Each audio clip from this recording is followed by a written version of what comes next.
Entertainment Nation. What's up? I'm the Wolfe. And I'm the Wingman.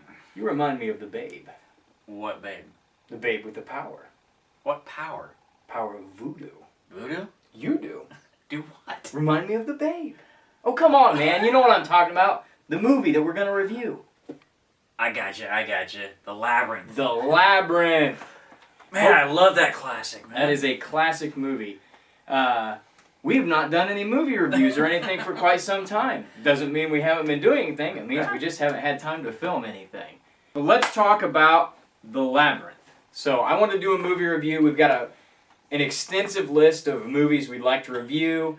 Some modern movies, a lot of retro movies, in particular a lot of the 80s movies, stuff that we grew up with, as you guys know. I think there's like 15 or so on the list. We're the keepers of nostalgia, so we like to talk about those things. And so we were talking about what movie we wanted to review first, and I was like, let's do The Labyrinth, because The Labyrinth is one of my favorite movies of all time. It definitely was on the list. Has David Bowie in it, Jennifer Connelly when she's young.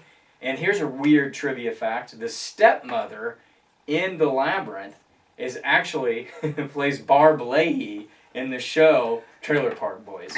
Just weird side trivia if you've ever seen Trailer Park Boys. Oh. It's Barb Leahy. Another little bit of trivia on that. Remember the whole juggling Yeah, with the crystal balls. That actually was not David Bowie's hands. Yeah, it was a guy that like does that. Like, who does that? So who does that? It's like, you know what? I think I want to learn how to juggle glass balls.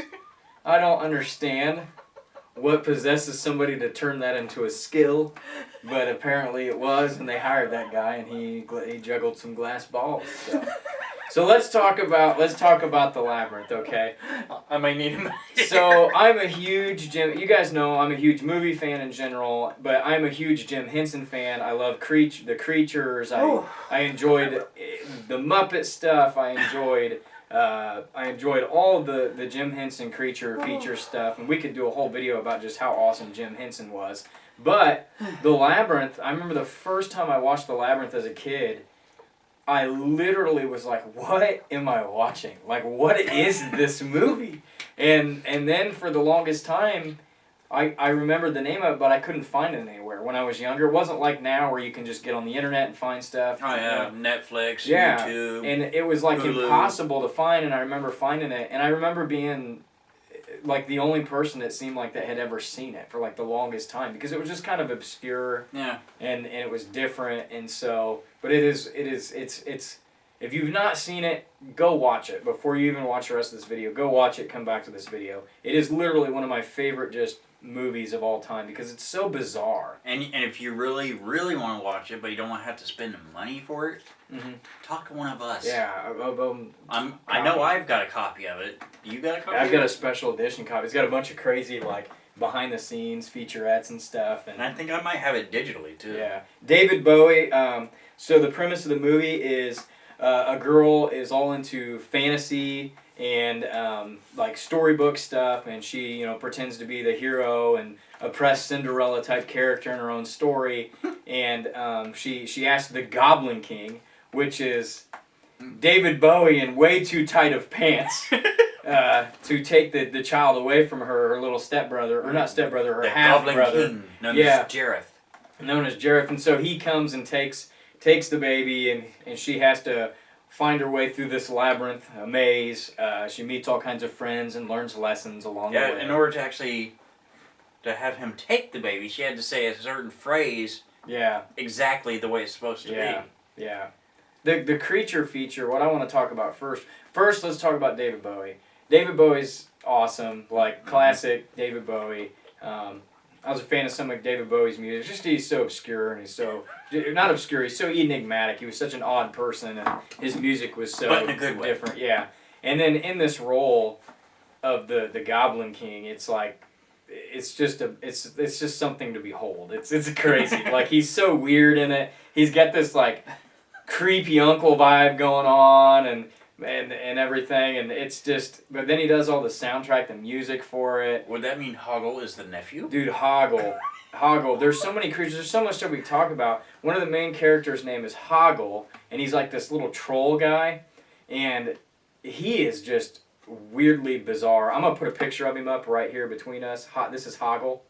Hoggle is such an odd looking character, but he's a masterpiece as far as like creature feature stuff goes. All of the goblins, Hoggle, they're all really cool because they're puppets and different things from Jim Henson's Creature Shop, and it's just like you can watch the movie, and if you pause it almost at any time, it's cool to look at the set and all the different things going on. I'm pretty sure some of them were puppets, some were animatronics, some were people actual in costumes. people in costume. Yeah. There's like everything. Like Ludo, that was more than likely a little mixture. Ludo! Smell bad. So what were some of the... So I love it. Well, obviously we wouldn't be talking about it if I didn't love it. I love it. It's one of those great movies, and I like it because of its bizarreness. What is it you like? What made you like The Labyrinth? Like, what was something that made you like, man, I like this movie? I like the whole fantasy aspect of it. Yeah. I mean, she's really... Sarah is the one that's into all the fantasy stuff. And just her attitude in the beginning, you can tell, just screams teenage girl. Oh, yeah. I mean, but getting apart from that is the fantasy aspect of it. Mm-hmm. Goblins, elves, stuff like that. Well, and what's cool is there's a bunch of really, like, neat attention to detail stuff in the movie. So, like, in the very beginning of the movie, she's pouting in her room because, you know, she's a teenage girl. Things aren't going the way that she wants them to go. Mom and Dad are just evil to her, you know. And as you look around her room, it kind of takes and pans around the room, and you see all these different things like books and little figurines. And then throughout the movie, you see representations of those things that are in her room. All these. Pretty sure you see Hoggle in there somewhere. You see a little bit of every. Yeah, like I would see Hoggle. You see. I think you see Ludo. Sir Didymus. Yep, all kinds of stuff. The fiery guys. Yeah, that's my favorite. I think that's actually my favorite part. My favorite part of the movie are these weird fire guys, and they can like take their heads off, and they're dancing and sing this real like arms and legs, weird hippie song, and it's separate themselves at the torso. And it was actually cinematically one of the cool things about it was the fact that was one of the first, like they used blue screen instead of green screen. They used blue screen to do the whole scene with that. It was really innovative and really cool. Then there's the whole card guys. Look like they were cards, but standing in front of the doors. Yeah, two on top and there's two like on the bottom. a head on the top and then a head on the bottom. It's like they're holding these holding these cards in front of them. There's so many like really cool dynamic characters in it, even when they're only in for a couple of seconds. No, we don't know, but they do. Yeah. Don't know, you can't ask us. Yeah, total puzzle. You can only ask one of us. Yeah. And then the gimmick for that was one of us always tells the truth, and one of us always lies. Yeah. Just like us, one of us always tells the truth, and one of us always lies. That's the real truth. He always lies. Oh, what a liar. So good. And then the ones on the bottom are just... Tell them about a cool thing, like I get into all the making of stuff. I like the process. Tell them about the owl in the very beginning. There's an owl in the beginning with the credits. Oh yeah, the owl. That was actually the first attempt at a CG character. Yeah, CGI first. CGI, the very first rendition of it. Yeah. Which I thought was kind of interesting. It's cool, you can tell like it's early aspects of that, but it looks really good because that's what's cool about the Jim Henson stuff. Jim Henson was so innovative with stuff. That's why I like Jim Henson. One, I like the creature effects and the creatures. He was definitely ahead of his time. He was so innovative. Like he did things that like we're using now. You know, I mean, it's really what they did was cool. I know it's a kids movie, but there's some dark aspects of it that are kind of creepy. Yeah. And it's got, you know, as always it's got a bit of a Halloween vibe to it. For me, just the which way, is just right up our alley. I always like stuff like that. And Halloween is definitely our holiday. That's it. Yeah, that's it. I live. There's Halloween and waiting for Halloween. That's where I live. And Tim Burton said it best. For some of us, it's always Halloween, and for me, it's always Halloween. It's always just waiting for that time of fall and all the cool stuff involved with that. So, yeah, it's one of my favorite. My kids love it. It's one of those movies. It's one of my favorite movies of all time. It's just really good. I mean, we're not going to put it up there with like you know, cinematic like royalty or anything, but it's just like a really good movie that has held up, or because it will hold up because it doesn't age really to speak of, because it is a fantasy background. It's all set within its own little world, and so it'll last it's kind of like The Princess Bride, you know, that'll last forever. One of those type of movies where it'll always another one that's actually on the list, Breakfast Club. Mm-hmm. Now that one you'll know. I mean, obviously that's '80s, and like it's still a good movie. But that one's I was like, oh, definitely this is an '80s movie because it's set in that time. And it's just a classic, coming of age, high school type. I'm curious if kids still would watch that and like that today. I don't know. That is a good question. Probably one of those movies they're gonna reboot and turn to crap. But I'm not. If you guys don't know, I'm not all about reboots. Leave them alone. Leave the movie alone. We don't need reboots of different things. So what? Because we had one iteration of Fantastic Four, then they went and redone that, and I think they're both bad. I think they're both bad. They just can't. But now the MCU is going to be getting them. Yeah, and they just hopefully they can't get that They can't get that right for whatever reason. Just like they're getting ready to totally destroy. How about Mortal Kombat? The DC. I haven't seen that. Yeah, we could talk about that. I haven't watched that new one yet. That's not on the list. Yeah, I like the original, but yeah, the Labyrinth, man. But the sequel to the original. Yeah, if you guys like the same kind of movies we like we reviewed before, like Little Monsters and stuff like that, and you haven't seen the Labyrinth, I'm sorry, but you need to go watch it. But you will like it. You will like that movie, and it's the Star Kid. These movies that we review. This is probably The Wizard. This probably the Labyrinth is one of those movies that I would say, compared to some of the other movies we've reviewed, it's a little more famous probably, because I don't know that everybody remembers Star Kid.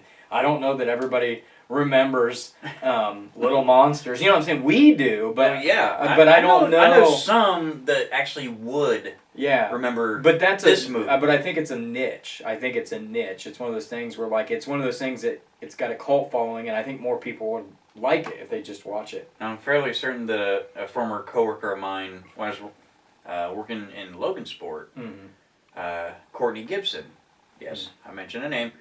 I'm pretty sure she got a real good kick out of the Labyrinth. Yeah, the Labyrinth is great. What else do we want to say about the Labyrinth? What other facts or something that we might say that... Because I know so much about the movie, honestly, I could talk about it all day, but I don't want to... Yeah. I don't want to spend 30 minutes on a video. Yeah, I kind of got the theme song going through my head right now. Dance Magic Dance. Yeah. Dance I actually got it dance. down on a Spotify playlist. It's full of very nostalgic, trippy, ethereal 80s type music. The whole thing, it was all done by David Bowie. So the entire soundtrack was done by David Bowie. How about that little worm at the beginning of the Labyrinth? Oh yeah, there's a little tiny worm guy. Sarah's talking with it. Yeah. And it's like, go inside, meet the missus. Yeah. See, wait a minute. There's no door. Don't go that way. Never go that way.